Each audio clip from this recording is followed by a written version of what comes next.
Habari yako mpenzi mtazamaji wa Ewura Podcast, karibu tena kwenye episode nyingine ya podcast hii. Jina langu ni Janet Mesomapia na kama kawaida kila wakati huwa nakuletea mahojiano, majadiliano mbalimbali na wataalamu wetu kutoka Ewura. Tukizungumzia mambo kadhaa ya sekta ambazo zinadhibitiwa na Ewura, ikiwa ni sekta za nishati pamoja na maji. Na leo nina furaha sana, tunaenda kuzungumzia mada fulani hivi ambayo inazungumziwa sana kwenye mitandao na ni kwa sababu inatugusa wote kwenye maisha yetu ya kila siku. Studio niko na mkurugenzi, habari yako? Nzuri sana Janet. Karibu sana kwenye Ewura Podcast.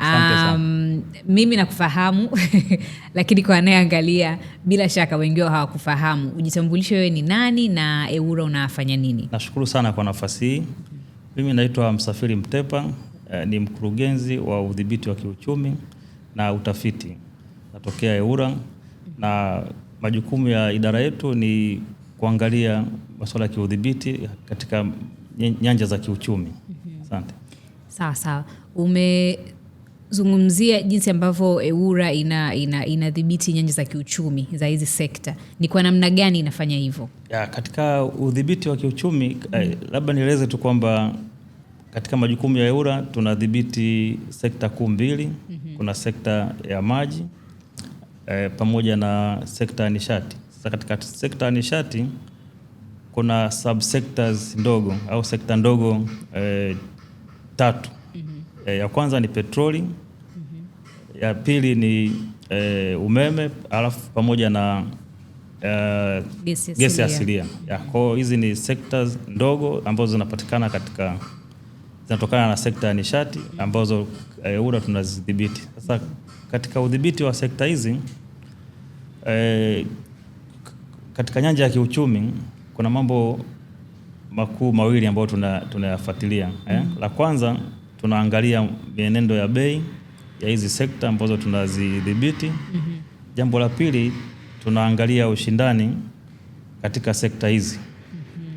Kwa hiyo hayo ni baadhi tu ya majukumu ambayo tunayafanya ili kuweza kuhakikisha kwamba wananchi wanapata bei ambazo ni zinastahili. Asante. Sawa. Kwa nini ilikuwaje Ewura akaanza kupanga bei ya hizi bidhaa? Na ilimekuwa hivyo tangia zamani au kuna kipindi ilifika wakaona ni muhimu kwa Ewura kufanya jukumu hili? Ewura ilianza kupanga bei ni kutokana na sheria. Sheria ambayo ilianzisha Ewura, sheria sura namba 414 ya mwaka 2001 ilianzisha taasisi ya Ewura ambayo utendaji kazi wake ilianza kufanya kazi mwaka 2006. Kabla ya hapo kwa mfano kwenye sekta ya umeme bei zilikuwa jukumu la kubadilisha bei za umeme kwa mfano lilikuwa chini ya TANESCO, bodi ya TANESCO, na walikuwa wanaruhusiwa kisheria kubadilisha bei zao mpaka 5%. Ikiwa zaidi ya 5%, TANESCO walikuwa wanajibika kuwasilisha maombi yao Wizara ya Nishati na mpaka Baraza la Mawaziri na kuweza kupata idhini ya kubadilisha bei. Lakini kama nilivyosema, baada ya Ewura kuanzishwa mwaka 2006 ilipoanza kazi rasmi, jukumu hilo linafanywa na Ewura na kama nilivyosema ni kwa mujibu wa sheria. Okay. Ndio. Na ni bidhaa gani ambazo Ewura inazipangia bei? Katika bidhaa ambazo Ewura ina idhini ya kuzipangia bei, of course ni kwa mujibu wa sheria, ni pamoja na umeme, tunapanga bei za gesi asilia, tunapanga bei za maji na tunapanga bei za petroli. Kwa hiyo hizi ni sekta ambazo Ewura tunahusika kupanga bei na kwa mujibu wa sheria kama. Okay. Na ukisema kupanga bei za petroli kwa maana ya bidhaa zile mafuta yani petroli, dizeli, mafuta ya taa na vilainishi pia au vilainishi? Katika sekta ndogo ya petroli Ewura inahusika kupanga bei za bidhaa kuu 3. Sawa.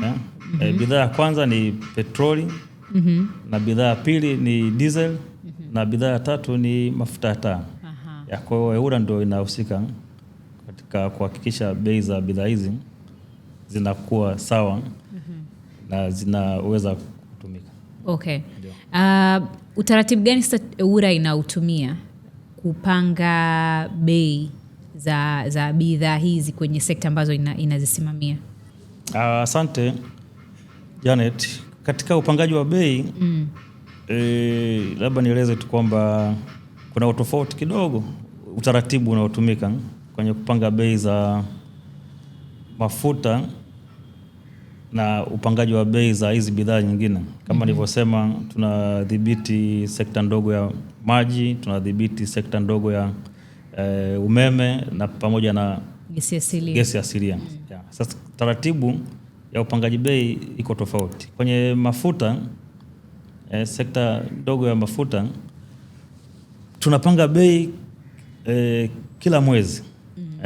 Kila mwezi tunapanga bei, na hii inatokana na ukweli kwamba bei za mafuta zinabadilika mara kwa mara. Kwa bei ya leo sio sawa na kesho. Bei za mafuta zinabadilika kila wakati, na mara nyingi sana inaweza katokea tu hata tamko tu nchi fulani imeitishia nchi nyingine, bei zina respond. Kwa hiyo ndani ya nusu saa, dakika 15 bei zinabadilika. Kwa hiyo ukipanga bei za mafuta baada ya muda mrefu, manake either utakuwa unawaumiza wananchi wanaotumia bidhaa hizo za mafuta, au unamsababishia hasara yule fanya biashara. Kwa hiyo ndio maana bei za mafuta tumekuwa tukizipanga kila baada ya mwezi. Kwenye hizi sekta ndogo nyingine ya umeme, pamoja na gesi asilia, na pamoja na maji, upangaji bei wake ni tofauti, utaratibu wake ni tofauti, kwa sababu kwanza hizo ni bidhaa ambazo zinapatikana hapa nchini, zinatolewa na watoa huduma wa hapa nchini. Kwa hiyo utaratibu uliopo ni kwamba watoa huduma katika hizi sekta nilizozitaja wanawajibika kuwasilisha maombi yao EWURA ili tuweze kuyaangalia. Kwa hatua ya kwanza wanawasilisha maombi. Hatua ya pili tunaangalia kama maombi yao yanakidhi vigezo, ikiwa ni kwamba wamewasilisha dokumenti zote zinazotakiwa. Hatua ya tatu huwa tuna accept yale maombi yao, na hii kama yamekidhi vigezo, kwamba nyaraka zote zinazotakiwa katika kupitia maombi yao zimekamilika. Hatua inayofuata huwa ni kupata maoni ya wadau. Sasa na hii ni kwa mujibu wa sheria, kifungu namba 19 cha sheria ya EWURA kinaitaka EWURA kushirikisha wadau kabla ya kufanya maamuzi yoyote ya kubadilisha bei. Kwa hiyo tunapata maoni ya wadau, na hii inaitwa kiudhibiti ni public inquiry. Tunapata maoni ya wadau. Hatua inayofuata huwa ni kufanya uchambuzi wa kina yale maoni ya wadau pamoja na zile wasilisho la yule mtoa huduma. Baada ya kukamilisha, tunawasilisha kama management, tunawasilisha kwenye board inafanya maamuzi, na ili bei ziweze kutumika kisheria ni lazima zitangazwe katika gazeti la serikali.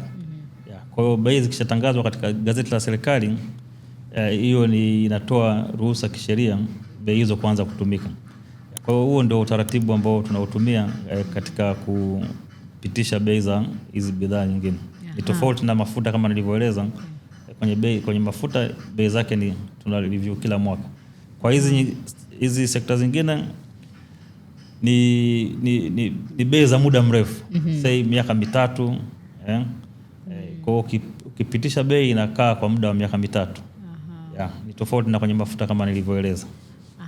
Kwenye kuongezea hapo, kwa hiyo anayewasilisha ombi la kubadilisha bei tuseme kama ya umeme ni TANESCO. Ni TANESCO. Na kwa upande wa gesi asilia ni TPDC au ni nani? Yes, katika gesi asilia kuna kampuni ambazo zinahusika katika eneo hilo. TPDC ni taasisi ya Tanzania ambayo inahusika. Kuna Moran Prom na vile vile kuna Pan African Energy. Na huko nyuma pamoja na Songas walikuwa wanawajibika kuwasilisha maombi yao ili tuweze kuangalia bei zao. Sasa kwenye kuongeza tu uelewa hapo, makampuni kwa mfano kama haya ya gesi asilia yote yanaweza kuwasilisha mapendekezo yao ya kubadilisha bei binafsi, au wanakuja pamoja, ama wanapitia TPDC ambaye ni mbia kwenye makampuni yao, makampuni hayo, au utaratibu wao ukoje? Kila kampuni kwanza ina leseni ya EWURA. Sawa. Na kila kampuni ina huduma ambayo inaitoa. Kwa hiyo maombi wanaowasilisha EWURA ni kila kampuni inawajibika kuwasilisha maombi kwa ajili ya zile huduma ambazo wanazitoa. Sawa sawa. Vigezo vinavyotumiwa sasa kwenye kubadilisha hizi bei au kupanga bei za bidhaa ni vipi? Vigezo vinavyotumika kwenye kubadilisha bei za hizi bidhaa ambazo tunazidhibiti, kwanza ni kwa mujibu wa sheria. Vipo vigezo ambavyo vimeainishwa katika sheria ya EWURA, sura namba 414, katika kifungu cha 17. Kifungu cha 17 cha sheria hiyo kimetoa vigezo kadhaa ambavyo sisi kama wadhibiti tunatakiwa kuvizingatia wakati wa kupanga bei. Kigezo cha kwanza, tunatakiwa kuzingatia gharama halisi za utoaji huduma. Gharama halisi za utoaji huduma. Kigezo cha pili, tunatakiwa kuangalia ni faida ambayo yule mtoa huduma anatakiwa kuipata. Kigezo cha tatu, tunatakiwa kuangalia ni pamoja na athari za upangaji bei. Ukitoa bei ikiwa kubwa sana kuliko ambavyo wananchi wanaweza kuimudu, inaweza ikaleta shida. Kwa hiyo vigezo vingi vinaangaliwa. Kigezo kingine kinachoangaliwa ni pamoja na kama taasisi tuweze bei inatakiwa attract investment, kuweza kuvutia wawekezaji kuwekeza. Na kigezo kingine, lazima uangalie namna ya kumlinda yule mtoa huduma na vile vile umlinde yule mlaji. Kwa kigezo kingine tunachokizingatia ni pamoja na kufanya ulinganifu. Kwa mfano TANESCO amekuletea maombi yake, umechakata ukapata bei fulani, lazima ufanye ulinganifu na shirika lingine ambalo linatoa huduma kama hiyo. Kwa mfano inawezekana ikawa ndani ya nchi husika au kaenda hata nchi za jirani. Kwa mfano Kenya, kampuni ya umeme ya Kenya, gharama zao zikoje, na bei zao zinafananaje. Kwa hiyo unafanya ulinganifu. Kwa kama utakuta bei ya jirani ni kubwa sana kuliko ya kwetu, lazima ujiulize kwa nini bei ya kwetu inakuwa kubwa zaidi. Kwa hivyo ni vigezo ambavyo tunaviangalia. Tukikuta bei zinafanana kidogo, unasema hizi ni gharama halisi. Kwa hiyo kama nilivyosema, kigezo namba 1 ni gharama halisi. Na yule mtoa huduma anao wajibu wa kuthibitisha kwamba zile ni gharama halisi. Sawa sawa. Turudi kwenye mafuta. Ni eneo nyeti na watu wanakuwa wana maswali mengi sana kwenye eneo la mafuta, hususan pale ambapo EWURA kila mwezi anatoa bei mpya za bidhaa za mafuta. Umegusia hapo awali kidogo, ni nini kinapelekea upangwaji wa bei za mafuta kila mwezi? Kuna vitu gani vinapelekea zoezi hili kufanyika? Bei za mafuta kama nilivyoeleza tunapanga kila mwezi. Na bei za mafuta huwa kila Jumatano ya kwanza ya mwezi husika huwa kuna bei mpya. Kama nilivyoeleza, bei za mafuta zinabadilika mara kwa mara. Kwa hiyo huwezi kukaa muda mrefu ukikaa muda mrefu sana bila kubadilisha bei ya mafuta, maana yake either utawaumiza wananchi au watumiaji wa bidhaa hizo au utamuumiza mtoa huduma. Na kama nilivyoeleza, EWURA inao wajibu wa kumlinda mtoa huduma na vile vile tuna wajibu wa kumlinda mfanya biashara yule anayepokea zile huduma. Sawa, mtoa huduma na mlaji. Na mlaji. Sisi tunao wajibu wa kuwalinda. Kwa hiyo bei za mafuta, kwanza kuna gharama za mafuta yenyewe. Gharama za mafuta yenyewe kama nilivyoeleza, sisi hatuna mafuta hapa nchini. Mafuta yote tunayotumia tunayaagiza kutoka nje. Kwa hiyo kigezo number 1 kwenye bei za mafuta huwa ni gharama za mafuta. Gharama ya mafuta huko tunakonunulia kwenye soko la dunia. Na sisi kwa kiasi kikubwa tunanunua mafuta yetu kutoka soko la Uarabuni. Kwa hiyo bei ya mafuta kutoka soko la Uarabuni. Alafu kuna gharama za uagizaji. Kwa Kiingereza wanasema ni premium. Hizi ni gharama za uagizaji. Na zenyewe zinazingatiwa. Kuna kodi mbalimbali za hapa nchini. Kuna gharama za taasisi mbalimbali ambazo zinatoa huduma katika mafuta, ikiwa ni pamoja na TPDC, kuna weight and measure, TBS, weight and measure na kadhalika. Taasisi zote ambazo zinahusika kwenye upokeaji na upakuaji wa mafuta, gharama zao zote zinazingatiwa wakati wa kupanga bei. Alafu tunazingatia gharama za uendeshaji na faida ya yule mwekezaji. Tunafahamu kuna makampuni ya mafuta hapa nchini ambayo yanahusika na biashara ya mafuta.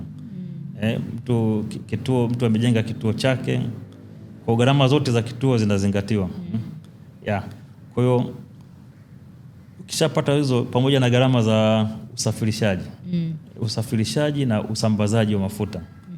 Kwa hiyo haya yote ndio yanapelekea, ndio vigezo ambavyo vinazingatiwa wakati wa upangaji wa bei za mafuta. Asante. Sawa.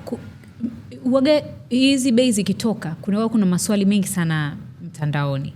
Kuna watu wengine huwa wanauliza inakuwaje, mnasema labda gharama ya mafuta nchini labda imeshuka. Ndio.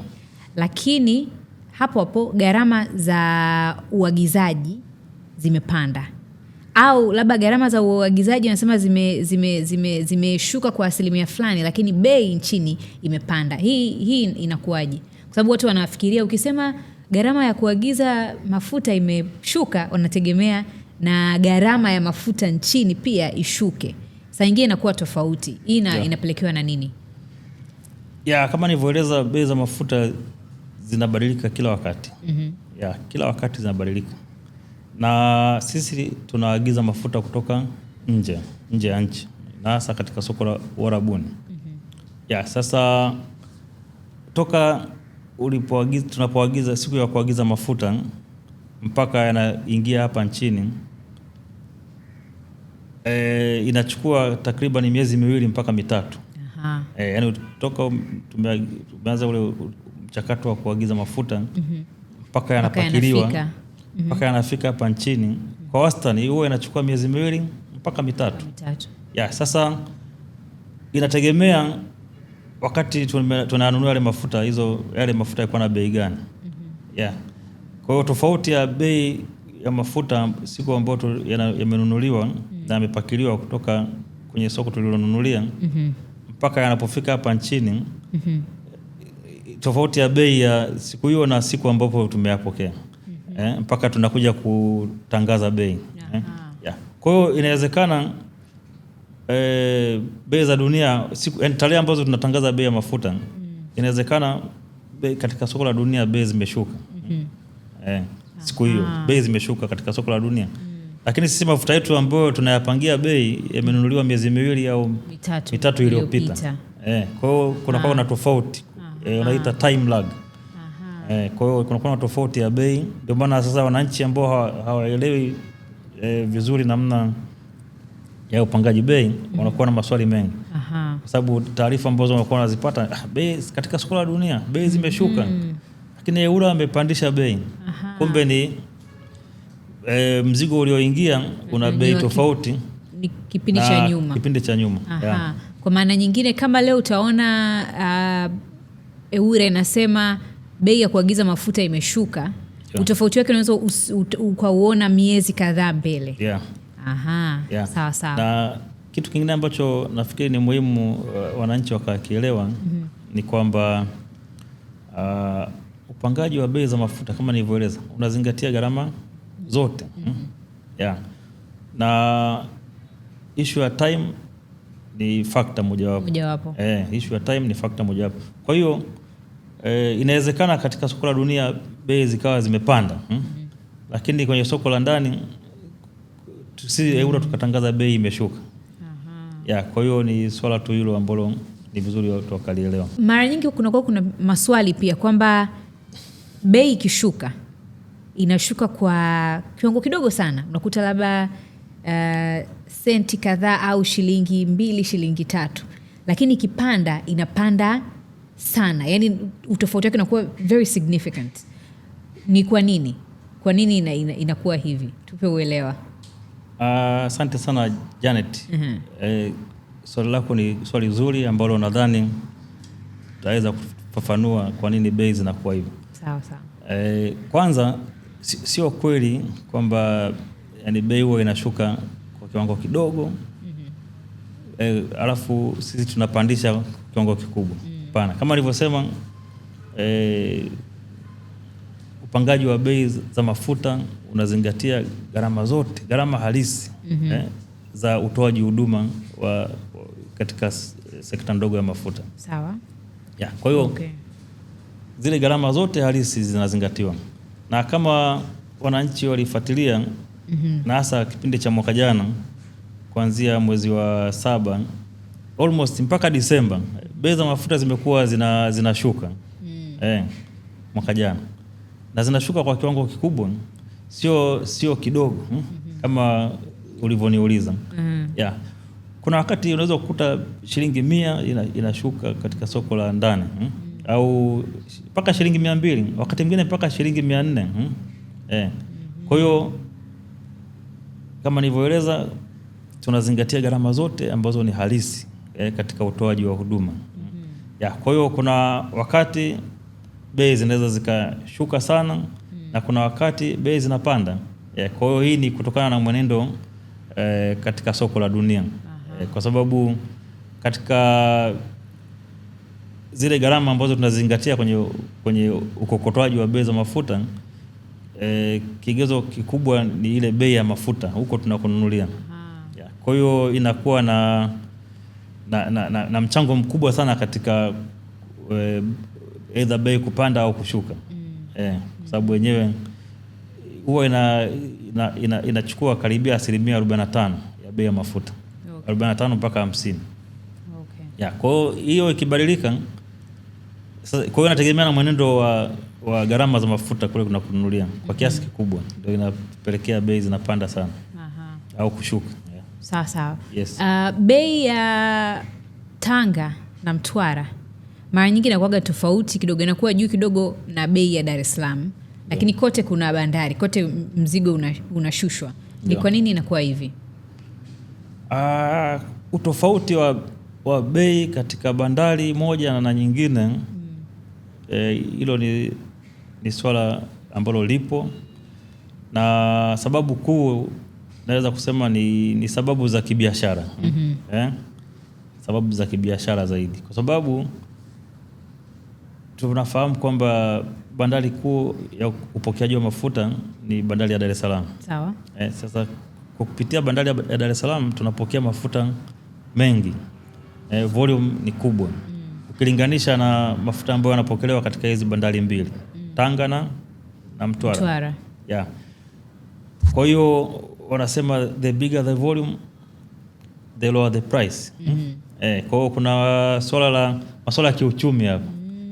Economies of scale. Kwa sababu ya economies of scale, volume ni kubwa, kwa bei yake inakuwa kwa chini. Na kwa hizi bandari mbili, kwa sababu volume ni ndogo, zile hapa nazungumzia gharama za uagizaji. Kwa sababu kama nilivyoeleza, bei ni moja kule kwenye soko la dunia. Mafuta yote yanayokuja Tanga, Dar es Salaam na Mtwara yanakuwa na bei moja. Kwa sababu yote yanatoka katika soko moja. Na hapa cha kuzingatia utofauti wa bei kwanza huo unatokana na vipindi tofauti. Kwa mfano mafuta yanayokuja Tanga kama yalinunuliwa mwezi wa Novemba, afu ndio yanaingia nchini mwezi Januari, na wakati labda kuna mafuta mengine ambayo yalitakiwa kuja Dar es Salaam labda yalinunuliwa mwezi Oktoba au yalinunuliwa Disemba, maana yake yanakuwa na utofauti kwanza wa bei. Lakini kama nilivyosema, kigezo kikubwa ambacho kinatofautisha bei katika hizi bandari tatu ni ile volume, economies of scale. Kwa hiyo gharama za uagizaji, hasa kwenye gharama za uagizaji zinakuwa tofauti kwenye hizi bandari tatu. Kwa sababu Dar es Salaam volume ni kubwa, kwa hiyo hata ile gharama ya uagizaji inakuwa mara nyingi chini ukilinganisha na bandari hizi mbili, kwa sababu volume ni ndogo, na kwa maana hiyo hata gharama ya uagizaji inakuwa kidogo juu. Kwa hiyo ndio maana bei zinakuwa tofauti. Lakini hilo tuliliona, na ndio maana kwa mwongozo wa wizara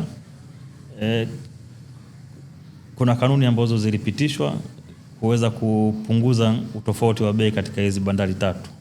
Tunaita harmonization ya bei za bandari. Kwa hiyo tulianza kufanya ulinganifu wa bei za mafuta kutoka kwa bandari moja mpaka nyingine. Kwa hiyo sasa hivi sio changamoto sana utofauti wa bei, kwa sababu tunafanya ulinganifu. Sawa. Tuzungumzie kidogo mafuta ya taa. Uhitaji wake ukoje nchini? Na naona bei zake huwa ni bei shindani na hizi za dizeli pamoja na petroli. Ni kweli kwamba uhitaji huo bado ni mkubwa kiasi hicho, ama hali ya mahitaji ya mafuta ya taa yakoje nchini? Hali ya mahitaji ya mafuta ya taa hapa nchini naweza kusema kwa kiasi imepungua ukilinganisha na miaka ya huko nyuma. Sawa. Miaka ya huko nyuma nazungumzia miaka 2008 wakati 2009 tumeanza kupanga bei za mafuta, 2010, 11, 12 uhitaji wa bei wa bidhaa ya mafuta umepungua. Huko nyuma kama unakumbuka, kulikuwa na uchakachuaji wa hizi bidhaa kati ya mafuta ya taa na diesel. Kwa hiyo wafanyabiashara ambao sio waaminifu walikuwa wanaagiza mafuta mengi sana ya mafuta ya taa, kwa sababu kipindi hicho ilikuwa na kodi kidogo ukilinganisha na dizeli pamoja na petroli. Kwa sababu mafuta ya taa ilikuwa na kodi ya chini. Kwa hiyo wafanyabiashara ambao hawakuwa waaminifu walikuwa wanaagiza mafuta ya taa kwa wingi, alafu wanachanganya na diesel. Alafu ili kuweza kupata faida kubwa. Kwa hiyo mtu anaenda kununua mafuta ya diesel akidhani ni diesel, kumbe yamechanganywa. Kwa hiyo ilikuwa anatia watu wengi sana hasara, wanaharibikiwa vyombo vyao vya moto na kuleta shida. Kwa hiyo serikali ililiona hilo na ikaweza kuongeza kodi katika mafuta ya taa ili kuweka ulinganifu wa hizi bidhaa mbili, hasa hizi bidhaa mbili. Kwa maana hiyo sasa, kutokana na hilo kukawa hakuna mvuto tena wa wafanyabiashara kuweza kununua mafuta ya taa kwa wingi ili kuweza kuyachanganya na diesel. Na ndio maana utaona miaka matumizi ya mafuta ya taa yamepungua sana. Sio ni tofauti na ilivyokuwa huko miaka 5 miaka 10 iliyopita. Nini huwa kinasababisha utofauti wa bei? Gesi ya kupikia, kwa maana liquefied petroleum gas au LPG ni moja ya bidhaa za mafuta. Hii ni tofauti na natural gas. Natural gas ni gas asilia ambayo inapatikana hapa nchini. Sawa. LPG ni zao la petroli. Mafuta ghafi. Na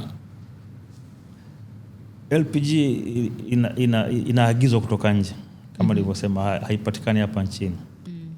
Kwa LPG ina bei zake huwa zinabadilika kulingana na mienendo ya bei ya dunia. Sasa kwa hapa nchini EWURA haijaanza kupanga bei za LPG. Zipo sababu za msingi ambazo tumeona sio wakati mwafaka wa kuanza kupanga bei za LPG. Sababu ya kwanza ni kwamba soko letu hapa ndani bado halijakuwa kwa kiwango kile cha kuleta ushindani.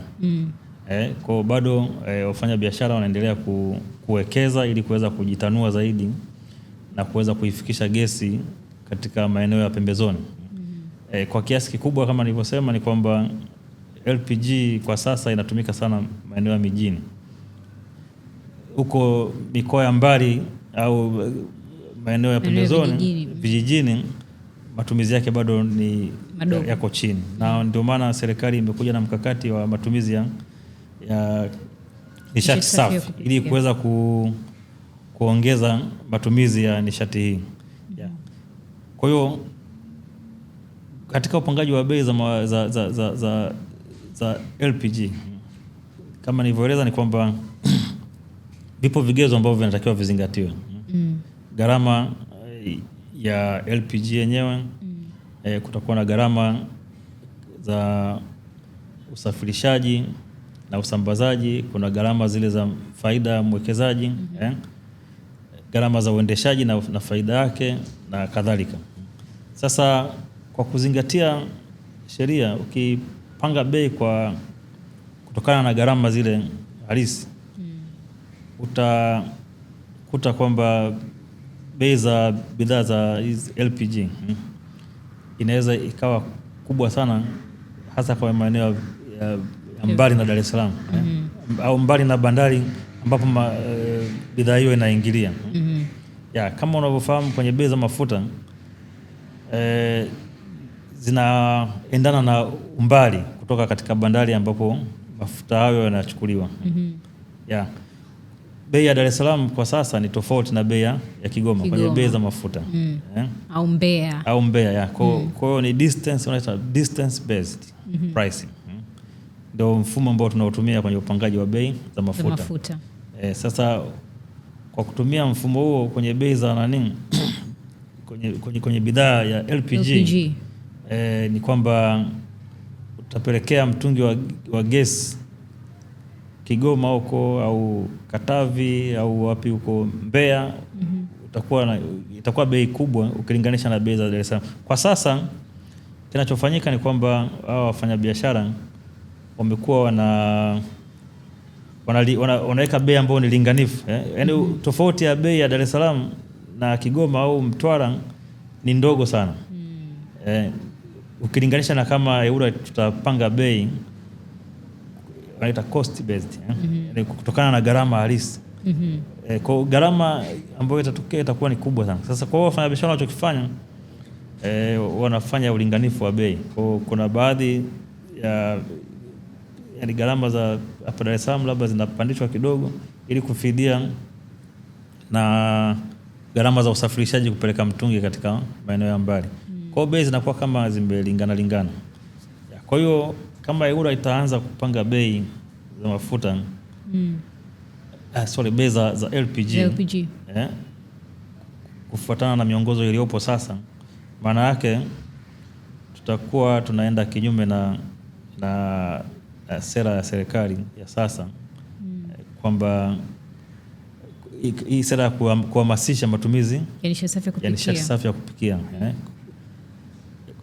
Kwamba bei itakuwa kubwa sana, itakuwa kubwa zaidi kuliko ilivyo Dar es Salaam kwa hiyo mikoa ya pembezoni. Kwa hiyo itakuwa tunakwenda kinyume na ajenda ya serikali. Lakini kikubwa kilichopelekea tusipange ni kwamba soko bado halijakuwa sana. Watu bado wanatakiwa wahamasishwe. Kwa hiyo wafanyabiashara, wapo baadhi ya wafanyabiashara kuna baadhi ya maeneo unakuta bei ya LPG ni ndogo kuliko ukilinganisha na Dar es Salaam bado wanaendelea kuvutia wateja kwenye hayo maeneo. Sasa ukienda na bei halisia, maana utadiscourage watu kuingia kwenye hili soko ambalo kama nilivyosema bado halijakuwa sana. Okay. Na hasa katika maeneo ya mbali na maeneo ya mijini. Okay. Ndio. Sawa. Na japokuwa utaratibu uliopo ni huo kwa sasa, EWURA inaangaliaje hili eneo biashara hii ya LPG kuhakikisha kwamba mlaji haumizwi na bei ambazo zinapangwa na wafanyabiashara wenyewe? Kwa kuto kupanga bei sio kwamba EWURA haifanyi chochote kwenye LPG, hapana. Tunao wajibu wa kudhibiti bidhaa hii kwanza kiufundi ambao ni technical regulation, alafu na kiuchumi. Sasa kiuchumi ndio kama nilivyokuwa nikieleza ni swala la bei. Sasa ili kuhakikisha mwananchi haumizwi na wafanyabiashara ambao sio waaminifu, ni kwamba kila mwezi EWURA tumekuwa tukiwataka wafanyabiashara wa LPG kuwasilisha gharama zao gharama zao ambazo wanakuwa wamezikokotoa na wanaonyesha bei ambazo wanauza kwa wananchi. Kwa kila mwezi umekuwa wakifanya hivyo, na sisi kama tunafanya ufuatiliaji. Kwa hiyo wakiwasilisha, sisi tunakokotoa bei, kuangalia bei za dunia zilivyo kwa wakati huo, tunalinganisha na bei ambazo hawa wafanyabiashara wamezileta na ndizo ambazo wanatoza wananchi. Kwa hiyo tukikuta bei ambazo wameleta au ambazo wanatoza wananchi kwa wakati huo ni kubwa sana ukilinganisha na bei ambazo tumezikokotoa sisi kutokana na mwenendo wa soko la dunia, tumekuwa tukiwataka hawa wafanyabiashara kushusha bei zao. Kwa hiyo hivyo ndio namna ambayo sasa hivi tunaendelea kufuatilia uhalisia wa bei za gesi za mitungi. Sio kwamba EWURA imelala basi tumewachia wafanye wanavyotaka, hapana. Ndio. Sawa. Mkurugenzi, nakushukuru sana. Asante sana kwa elimu ambayo umetupatia na kugusia masuala nyeti sana kwenye sekta hii ya nishati, hususan kwenye upangaji wa bei za bidhaa kama petroli, dizeli, mafuta ya taa ambayo yanatugusa kwenye maisha yetu ya kila siku. Kwa wakati mwingine tukiwa tunakuhitaji uje ufanye ufafanuzi wa masuala mbalimbali, tafadhali usisite uje. Asante sana. Mimi nashukuru kwa nafasi hii. Ni nafasi muhimu sana kutoa elimu kwa wananchi ili waweze kufahamu taasisi yao ya EWURA inavyofanya kazi. Sawa. Asante sana. Asante. Nakushukuru pia wewe uliyechukua muda wako kufuatilia episode hii. Bila shaka kuna ambao umejifunza au umekumbushwa. Nikusihi tu, kama haujasubscribe kwenye channel hii, tafadhali fanya hivyo ili uendelee kupata episode nyingine zinazokuja. Lakini pia tufuatilie kwenye mitandao ya kijamii, huko tunaweka taarifa mbalimbali kuhusu shughuli ambazo zinafanywa na EWURA karibu kila siku. Kwa hiyo ukitufuatilia utapata taarifa hizi kwa wakati. Asante sana. Jina langu ni Janet Mesomapia. Mpaka wakati mwingine, kwaheri.